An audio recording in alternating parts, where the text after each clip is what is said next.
اللهم صل على محمد وعلى آل محمد كما صليت على إبراهيم وعلى آل إبراهيم إنك حميد مجيد. اللهم بارك على محمد وعلى آل محمد كما باركت على إبراهيم وعلى آل إبراهيم إنك حميد مجيد. أما بعد فإن خير الحديث كتاب الله وخير الهدي هدي محمد صلى الله عليه وسلم وشر الأمور محدثاتها وكل محدثة بدعة وكل بدعة ضلالة. أعوذ بالله من الشيطان الرجيم. بسم الله الرحمن الرحيم. يا أيها الذين آمنوا اتقوا الله حق تقاته ولا تموتن إلا وأنتم مسلمون.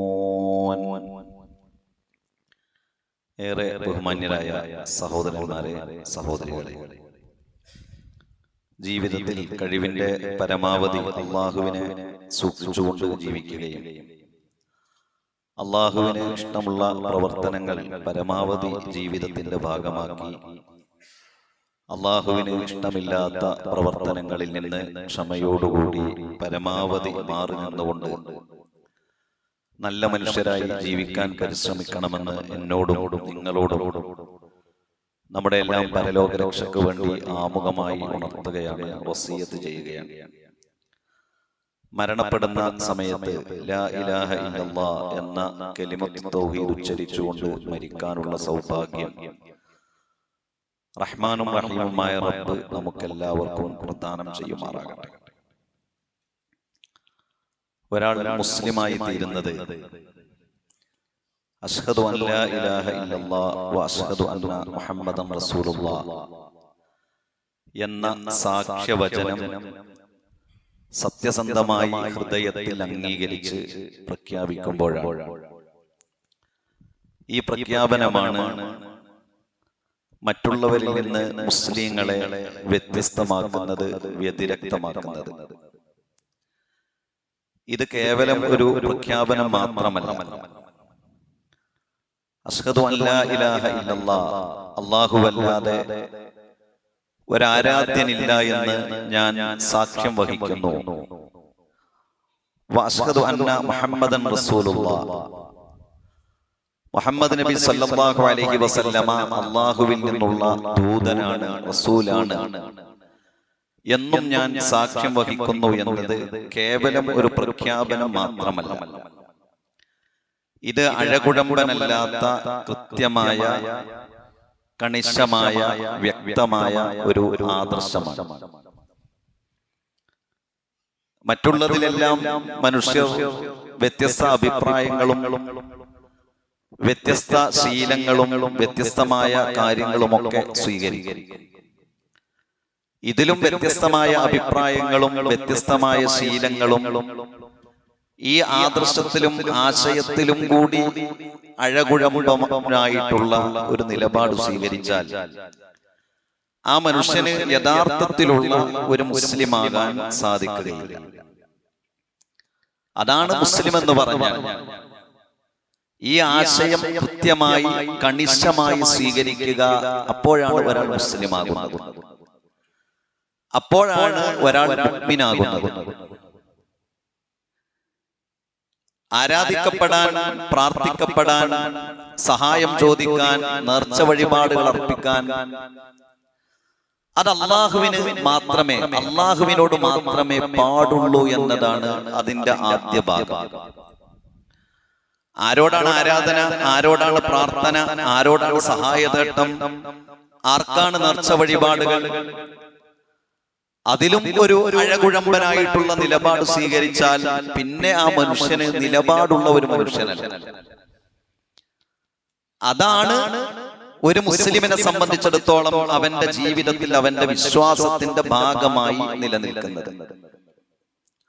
സ്വാഭാവികമായി ഒന്നിച്ച് കഴിഞ്ഞുകൂടുന്ന ഒരു സമൂഹത്തിൽ വ്യത്യസ്തമായ സൗഹൃദങ്ങളും വ്യത്യസ്തമായ സംസ്കാരങ്ങളും വ്യത്യസ്തമായ രീതികളും ഒക്കെ നിലനിൽക്കുന്നിടത്ത് നമുക്ക് യോജിക്കാൻ കഴിയുന്ന സ്ഥലങ്ങളിലെല്ലാം യോജിക്കാം.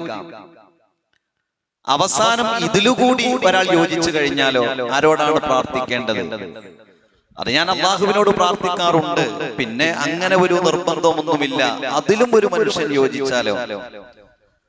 ആർക്കാണ് നേർച്ച വഴിപാടുകൾ അർപ്പിക്കേണ്ടത്? അള്ളാഹുവിന് അർപ്പിക്കാം. പിന്നെ ഒരു സൗഹൃദം എന്ന നിലക്ക് നിങ്ങളുടെയൊക്കെ അഭിപ്രായ പ്രകാരം അങ്ങനെയുമാകാം എന്ന് പറഞ്ഞിട്ടില്ലെങ്കിലും ജീവിതത്തിന്റെ നിലപാട് കൊണ്ട് അങ്ങനെയുള്ള ആശയങ്ങൾ സ്വീകരിച്ചാലോ അയാൾ യഥാർത്ഥത്തിൽ കൃത്യമായി ദീൻ പിൻപറ്റുന്ന ഒരാളല്ല. രണ്ടാമത്തെ ഭാഗമാണ് വഅശ്ഹദു അന്ന മുഹമ്മദൻ റസൂലുള്ളാഹ്. മുഹമ്മദ് നബി സല്ലല്ലാഹു അലൈഹി വസല്ലമ അല്ലാഹുവിന്റെ ദൂതനാണ്, പ്രവാചകനാണ്. ആ മുഹമ്മദ് നബി സല്ലല്ലാഹു അലൈഹി വസല്ലമ സ്വന്തം അഭിപ്രായ പ്രകാരം മതം ഉണ്ടാക്കിയ ഒരു വ്യക്തിയല്ല, ഒരു പ്രവാചകനല്ല. മറിച്ച് അല്ലാഹുവിന്റെ സന്ദേശം അല്ലാഹു സുബ്ഹാനഹു വ തആലയുടെ വഹീ പ്രകാരം മനുഷ്യനിലേക്ക് എത്തിച്ച ഒരു പ്രവാചകനാണ്. സ്വന്തം ഇഷ്ടപ്രകാരം ഓരോ കാര്യങ്ങൾ പറയുന്ന ഒരു പ്രവാചകനല്ല.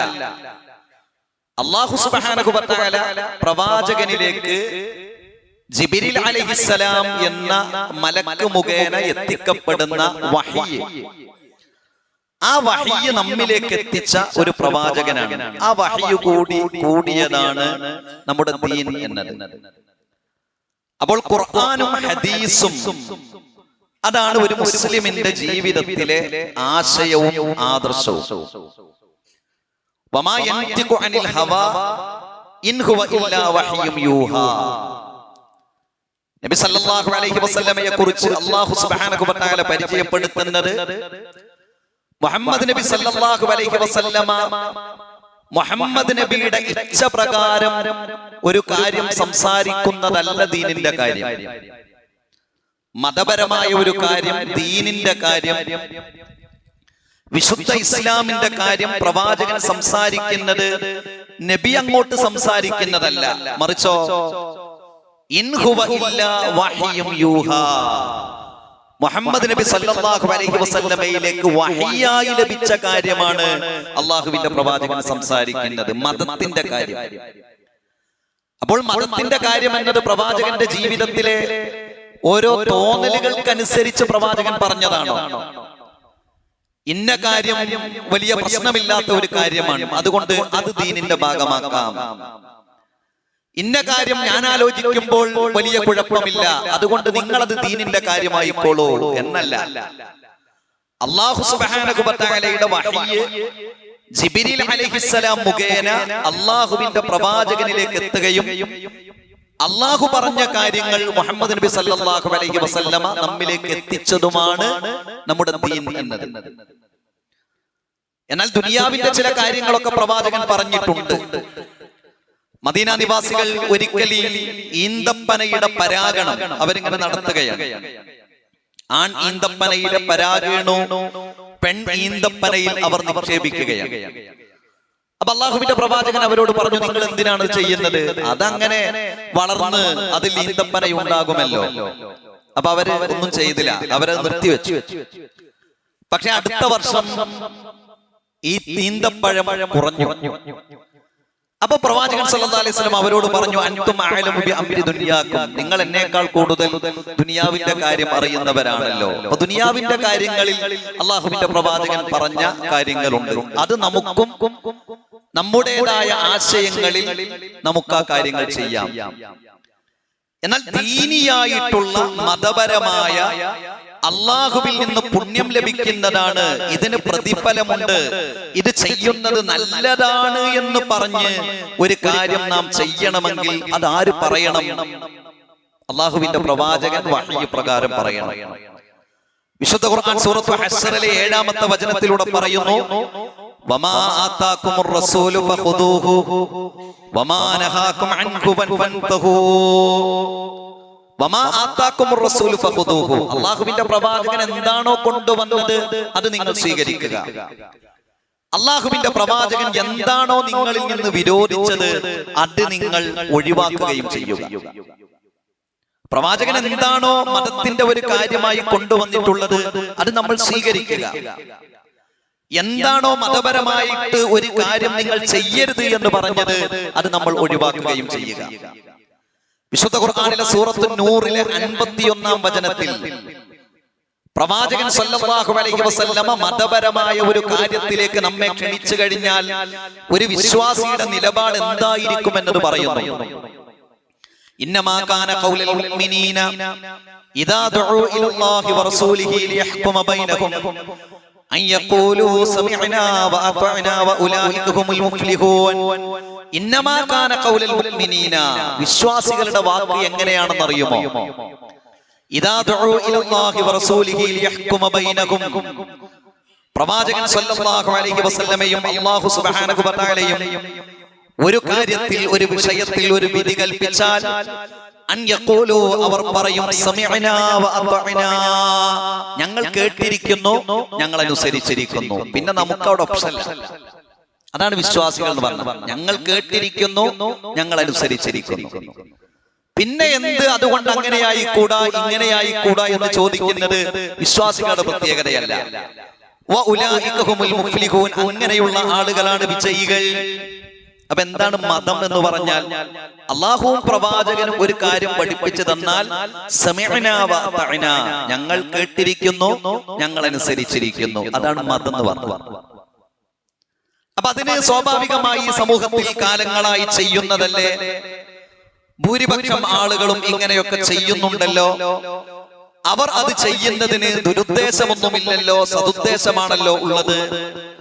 നമ്മുടെ ബുദ്ധി വെച്ചുകൊണ്ട് ആലോചിക്കുമ്പോൾ അത് നല്ലതാണ് എന്ന് നമുക്ക് തോന്നുന്നുണ്ടല്ലോ എന്നതിലൊന്നും യാതൊരു അർത്ഥവുമില്ല. അത് നമ്മൾ സ്വയം ഇങ്ങനെ ആളാകാൻ വേണ്ടി, വലുതാകാൻ വേണ്ടി കിബിറ് വരുമ്പോൾ പറയുന്ന ഒരു സംഗതിയാണ്. അത് വഴിപിഴക്കലിന്റെ സ്റ്റാർട്ടിംഗ് ആണ്. വിശ്വാസികൾ എങ്ങനെയാണ്? ഇന്നമാ കാന ഖൗലൽ മുഅ്മിനീന ഇദാ ദഉ ഇലല്ലാഹി വറസൂലിഹി ലിയഹ്കുമ ബൈനഹും അൻ യഖൂലൂ സമിഅനാ വഅതഅനാ, ഞങ്ങൾ കേട്ടിരിക്കുന്നു, ഞങ്ങൾ അനുസരിച്ചിരിക്കുന്നു എന്നാണ് വിശ്വാസികൾ പറയുക. അപ്പൊ ഇങ്ങനെ മതത്തിന്റെ കാര്യമായി കൊണ്ട് പ്രവാചകൻ സല്ലല്ലാഹു അലൈഹി വസല്ലമ ഇനി എന്തെങ്കിലും പഠിപ്പിക്കാൻ ബാക്കി വെച്ചിട്ടുണ്ടോ? കൂലി ലഭിക്കുന്ന, സ്വർഗം ലഭിക്കുന്ന, പ്രതിഫലം ലഭിക്കുന്ന എന്തെങ്കിലും ഒരു കാര്യം ബാക്കി വെച്ചിട്ടുണ്ടോ? ഇല്ല. കംപ്ലീറ്റ് പറഞ്ഞു തന്നിട്ടുണ്ട്. അത് ഏതെങ്കിലും ഒന്ന് പറഞ്ഞു തന്നത് അതുമായി ബന്ധപ്പെട്ട അതിന്റെ സൂചനകളിൽ അപ്പുറത്തുണ്ടാവും എല്ലാം. ഇനി നമുക്ക് അങ്ങനെ ഒരു കാര്യം ചെയ്താൽ അതിന് പ്രതിഫലം കിട്ടില്ലേ എന്ന് ചോദിക്കുന്നതിൽ അർത്ഥമുണ്ടല്ല. കാരണം പ്രതിഫലം കിട്ടുന്ന ഒരു കാര്യം ആണെങ്കിൽ അത് അല്ലാഹുവിന്റെ പ്രവാചകൻ സല്ലല്ലാഹു അലൈഹി വസല്ലമ പഠിപ്പിച്ചു തന്നിരുന്നു. അത് റസൂൽ സല്ലല്ലാഹു അലൈഹി വസല്ലം പറഞ്ഞു, ഇന്നഹു ലൈസ ശൈഉൻ യുഖദ്ദിബുകും ഇലൽ ജന്നത്തി ഇല്ലാ ഖദ് അമർതുകും ബിഹി, സ്വർഗത്തിലേക്ക് നിങ്ങളെ അടുപ്പിക്കുന്ന മുഴുവൻ കാര്യങ്ങളും ഞാൻ നിങ്ങളോട് കൽപ്പിച്ചിട്ടുണ്ട്, ഞാൻ പറഞ്ഞു തന്നിട്ടുണ്ട്. മുഴുവൻ കാര്യങ്ങളും, സ്വർഗം കിട്ടുന്ന എല്ലാ കാര്യങ്ങളും. എന്താ പഠിപ്പിച്ചു തരാത്തത്?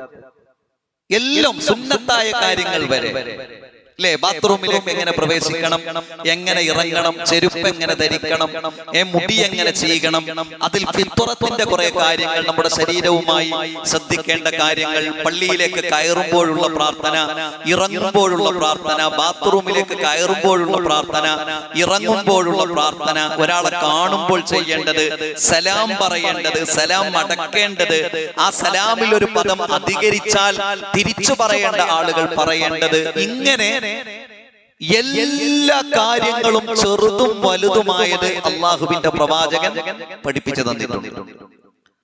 വലൈസ ശൈഉൻ യുഖദ്ദിബുകും ഇലന്നാരി ഇല്ലാ ഖദ് നഹൈതുകും അൻഹു, സ്വർഗത്തിലേക്ക് നിങ്ങളെ എത്തിക്കുന്ന, നരകത്തിലേക്ക് സ്വർഗത്തിലേക്ക് നിങ്ങളെ എത്തിക്കുന്ന എല്ലാ കാര്യങ്ങളും കൽപ്പിച്ചിട്ടുണ്ട്. നരകത്തിലേക്ക് നിങ്ങളെ പ്രവേശിപ്പിക്കുന്ന എല്ലാ കാര്യങ്ങളിൽ നിന്നും നിങ്ങളെ വിരോധിച്ചിട്ടുമുണ്ട്, മുഴുവൻ കാര്യങ്ങളും. ഇനി നമ്മുടെ അഭിപ്രായങ്ങൾക്ക് അവിടെ എന്തില്ല, സ്കോപ്പില്ല. ചെറിയ കാര്യങ്ങളിൽ പോലും ഇല്ല. അപ്പൊ വലിയ കാര്യങ്ങൾ എന്ന് പറയുന്നത് തീരല്ലോ. എന്ന് മാത്രമല്ല, വിശുദ്ധ ഖുർആനിലെ ആയത്ത് ഹജ്ജത്തുൽ വദാഇന്റെ സമയത്ത് പ്രവാചകൻ സല്ലല്ലാഹു അലൈഹി വസല്ലമയ്ക്ക് അവതീർണമായ ആയത്ത്, അൽ യൗമ അക്മൽതു ലക്കും ദീനക്കും വ അതമംതു അലൈക്കും നിഅമതി വ റദീതു ലക്കുമുൽ ഇസ്ലാമ ദീന. അൽ യൗമ അക്മൽതു ലക്കും ദീനക്കും, ഇന്ന് നിങ്ങളുടെ ദീൻ നിങ്ങൾക്ക് ഞാൻ പൂർത്തീകരിച്ചു തന്നിരിക്കുന്നു. വ അതമംതു അലൈക്കും നിഅമതി, എന്നിൽ നിന്നുള്ള അനുഗ്രഹമായിട്ടുള്ള മതം നിങ്ങൾക്ക് ഞാൻ പൂർത്തീകരിച്ചു തന്നിരിക്കുന്നു. വ റദീതു ലക്കുമുൽ ഇസ്ലാമ ദീന, വിശുദ്ധ ഇസ്ലാമിനെ നിങ്ങൾക്ക് ദീനായി ഞാൻ തൃപ്തിപ്പെട്ടു തരികയും ചെയ്തിരിക്കുന്നു. ദീൻ കംപ്ലീറ്റ് ആണ്. നീ ഒന്നും വിട്ടുപോയിട്ടില്ല. ഒരൊറ്റ ഉദാഹരണം, കുറെ ഉദാഹരണങ്ങൾ പറയാൻ നമുക്ക് സമയമല്ല. ഒറ്റൊന്ന്, ഒരാൾ മരണപ്പെട്ട് കഴിഞ്ഞാൽ എന്താണ് ചെയ്യേണ്ടത് എന്നത് അല്ലാഹുവിന്റെ റസൂൽ പഠിപ്പിച്ചിട്ടുണ്ട്. എന്താണ് ചെയ്യേണ്ടത്? മരണാസന്നനായ ഒരു മനുഷ്യനിൽ നമ്മൾ ചെയ്യേണ്ടത് എന്താണ്? നമ്മുടെ അഭിപ്രായ പ്രകാരം ചെയ്യുന്നതാ? അല്ല. ലഖിനൂ മൗതാകും ലാ ഇലാഹ ഇല്ലല്ലാഹ്, മരണാസന്നനായ ഒരു മനുഷ്യന്റെ അടുത്ത് നിന്ന് നിങ്ങൾ ലാ ഇലാഹ ഇല്ലല്ലാഹ് എന്ന മനുഷ്യന് നിങ്ങൾ ചൊല്ലിക്കൊടുക്കുക. ആര് പഠിപ്പിച്ചതാണ്? അല്ലാഹുവിന്റെ റസൂല്. നമ്മുടെ അഭിപ്രായം വെച്ച് പറയുന്നതല്ല. പിന്നെ ആര് പഠിപ്പിച്ചു? നബി കരീം സല്ലല്ലാഹു അലൈഹി വസല്ലം പഠിപ്പിച്ചു. മരിച്ചു കഴിഞ്ഞാൽ നിങ്ങൾ ആ മനുഷ്യന്റെ കണ്ണുകൾ അടക്കുക.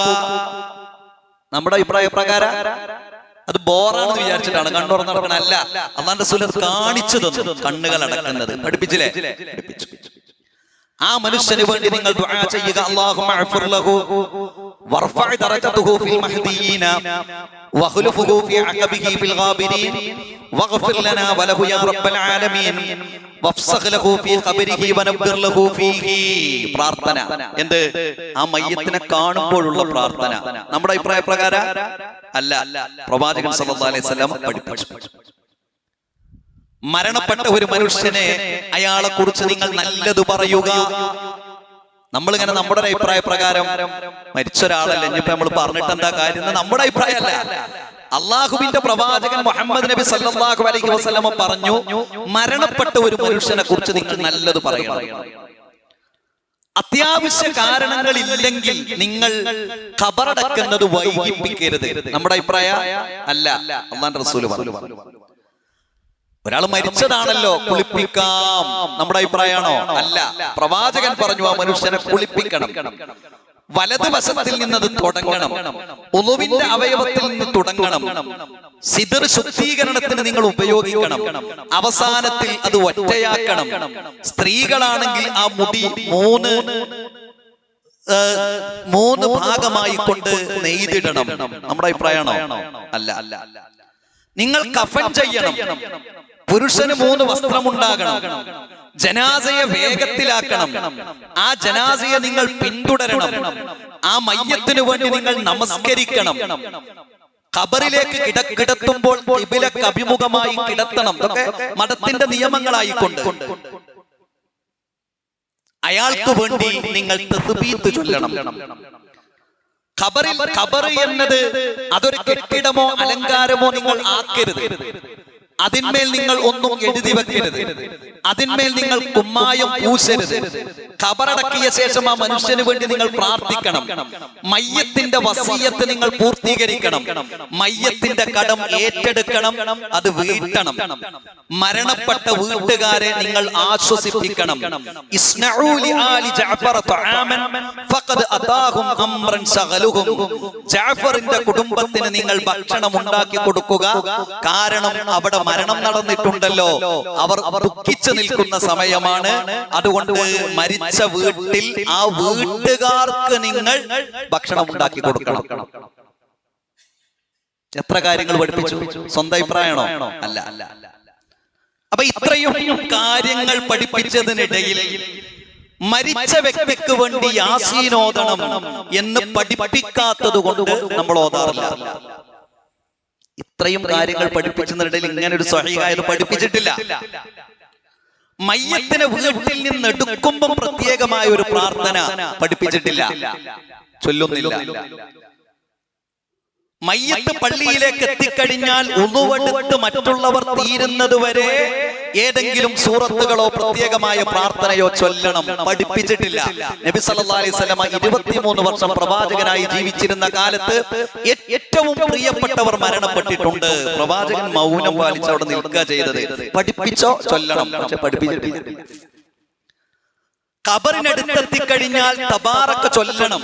5 വർഷത്തിന് ഇങ്ങോട്ട് നമ്മുടെ നാട്ടില് അങ്ങനെയല്ല, പുതിയതൊക്കെ ഓരോ വർഷം ഉണ്ടാവും തുടങ്ങാം.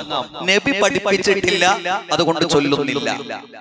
അന്ന് രാത്രി തന്നെ ആ മരിച്ച വീട്ടിലെ ഏതെങ്കിലും ഒരു ചെറുപ്പക്കാരൻ അങ്ങാടിയിൽ പോയി ഭക്ഷ്യവിഭവങ്ങൾ കൊണ്ടുവന്ന് വീട്ടിലേക്ക് വരുന്നവർക്ക് ഭക്ഷണം ഉണ്ടാക്കി കൊടുക്കണം എന്നല്ല, മറിച്ചോ ജാഫറിന്റെ കുടുംബത്തിൽ മരണം നടന്നിട്ടുണ്ട്, അതുകൊണ്ട് ജാഫറിന്റെ കുടുംബത്തിന് നിങ്ങൾ ഭക്ഷണം നൽകുക എന്നാണ്. അത് മതമാണ്, മനുഷ്യത്വവുമാണ്.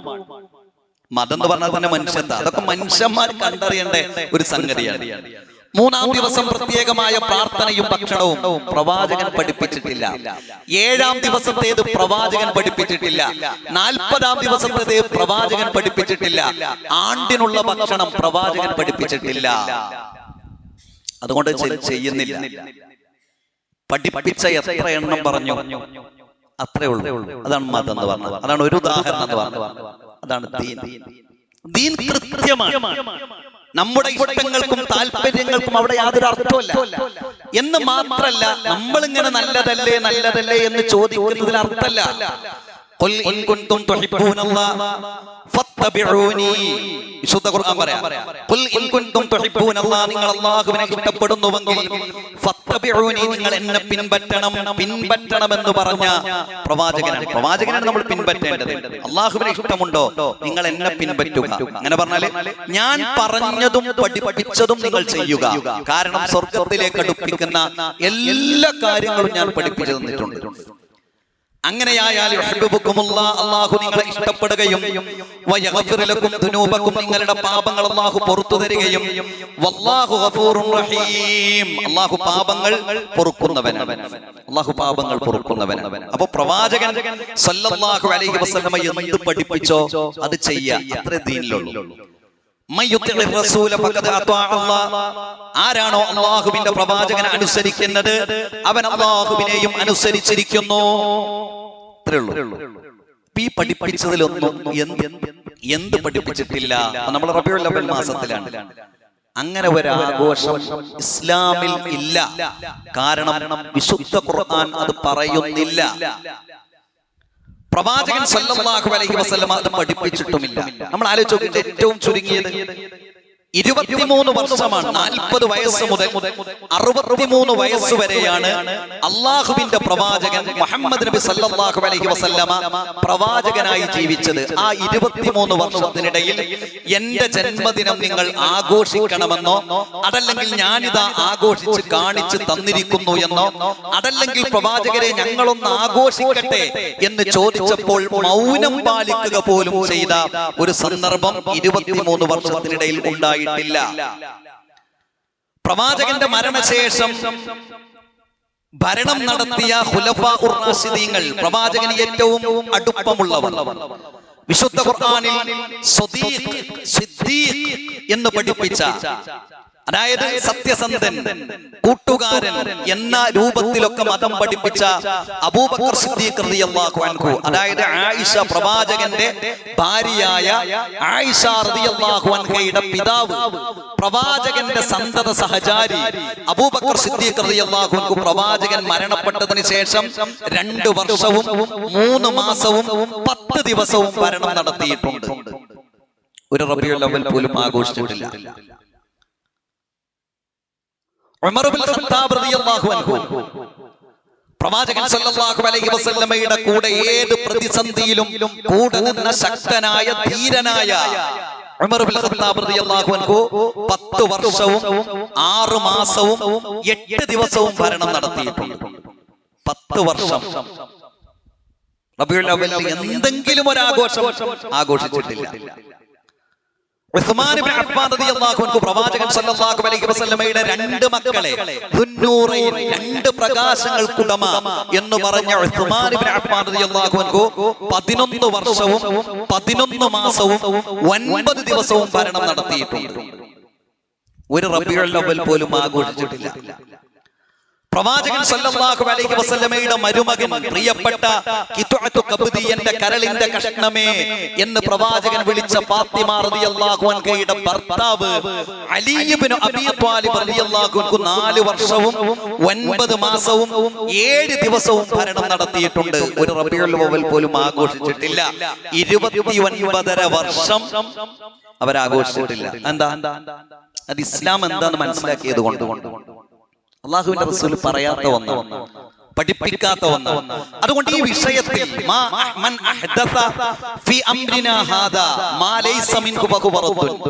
മതത്തിന്റെ കാര്യത്തിൽ, എന്റെ കാര്യത്തിൽ ഒരു കാര്യം പുതുതായി ഇസ്ലാമാണെന്ന് പറഞ്ഞ്, മതമാണെന്ന് പറഞ്ഞ്, പ്രതിഫലം ലഭിക്കുമെന്ന് പറഞ്ഞ് കൂട്ടിച്ചേർത്താൽ അത് ഒഴിവാക്കേണ്ടതാണ്.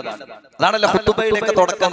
അള്ളാഹുവിന്റെ പ്രവാചകൻ മിമ്പറിലേക്ക് കയറി കഴിഞ്ഞാൽ കണ്ണിങ്ങനെ ചുവക്കും, ശബ്ദം ഉയരും, ചില സമയത്തിലൊക്കെ പ്രവാചകൻ അങ്ങനെ ദേഷ്യം വരും. ഒരു സൈന്യത്തിന് മുന്നറിയിപ്പ് കൊടുക്കുന്നത് പോലെയായിരിക്കും പ്രവാചകന്റെ ഖുതുബ. അമ്മാ ബഅദു, ശേഷം പറയുന്നത് ഫഇന്ന ഖൈറൽ ഹദീസ് കിതാബുല്ലാഹ്, ഏറ്റവും നല്ല സംസാരം എന്നത് അത് അല്ലാഹുവിന്റെ ഖുർആനാണ്. വഖൈറൽ ഹദിയ ഹദിയ മുഹമ്മദിൻ സ്വല്ലല്ലാഹു അലൈഹി വസല്ലം, സന്മാർഗ്ഗത്തിന്റെ ഏറ്റവും നല്ല മാർഗ്ഗം എന്നത് മുഹമ്മദ് നബി സ്വല്ലല്ലാഹു അലൈഹി വസല്ലമയുടെ മാർഗ്ഗമാണ്. വഖൈറൽ ഹദിയ ഹദിയ മുഹമ്മദിൻ സ്വല്ലല്ലാഹു അലൈഹി വസല്ലം. എന്നിട്ടാണ് നമ്മൾ പറയുന്നത് എല്ലാ മുഹദ്ദസത്തും, മതത്തിൽ കൂട്ടിച്ചേർക്കുന്ന എല്ലാ പുതിയ കാര്യങ്ങളും അത് ബിദ്അത്താണ്. വകുല്ലു മുഹദ്ദസത്തിൻ ബിദ്അ, അത് ഒഴിവാക്കേണ്ടതാണ്. അതുകൊണ്ട് നമ്മൾ ഇങ്ങനെയുള്ള കാര്യങ്ങളൊക്കെ വരുമ്പോ മതത്തെ കുറിച്ച് പഠിക്കണം. ഖുർആനിലുണ്ടോ, പ്രവാചകൻ സല്ലല്ലാഹു അലൈഹി വസല്ലമയുടെ ഹദീസുകളിൽ സ്വഹീഹായി വന്നിട്ടുണ്ടോ എന്നത് പഠിക്കുക എന്നത് പ്രധാനപ്പെട്ടതാണ്. അതാണ് ഞാൻ തുടക്കത്തിൽ പറഞ്ഞത്, അശ്ഹദു അല്ലാ ഇലാഹ ഇല്ലല്ലാഹ് വ അശ്ഹദു അന്ന മുഹമ്മദർ റസൂലുള്ളാഹ് എന്നത് അഴകുഴമ്പൻ ആദർശമല്ല. അല്ല, അവിടെ അഡ്ജസ്റ്റ്മെന്റ് ഇല്ല. വേറെ എന്തിനും അഡ്ജസ്റ്റ് ചെയ്യാം. അഡ്ജസ്റ്റ്മെന്റ് ഇല്ലാത്തതാണ്. വളരെ കുറഞ്ഞ കാലമാണ് ദുനിയാവ്, വളരെ കുറഞ്ഞ കാലം.